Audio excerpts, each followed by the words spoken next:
Hello RSS and BJP वालों, कैसे हो तुम लोग?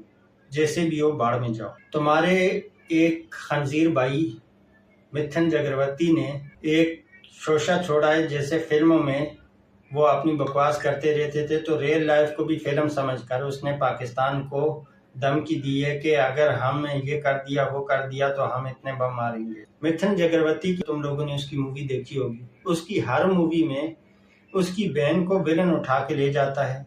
इसके पहुंचने से पहले पहले उनकी इज्जत लूट लेता है, उनके साथ सब कुछ कर देता है। फिर ये वहां पे जाके अपने डायलॉग मारता है। पाकिस्तान ने तो इसकी किसी भी फैमिली मेंबर को कुछ नहीं कहा।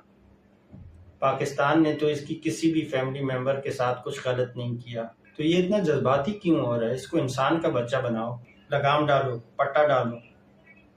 हमारे फौजी भाइयों को खामखा इसकी इस हरकत पे गुस्सा आ गया और उसने 5 मिनट के लिए भी कुछ कर दिया तो तुम्हारा नाम और निशान खत्म हो जाएगा। तो इंसान के बच्चे बनो, अपनी औकात में रहो। चलिए लास्ट में चैनल को सब्सक्राइब करें, वीडियो को लाइक करें, बेल आइकन पे क्लिक करें और कमेंट सेक्शन में अपनी राय से हमें आगाह करें।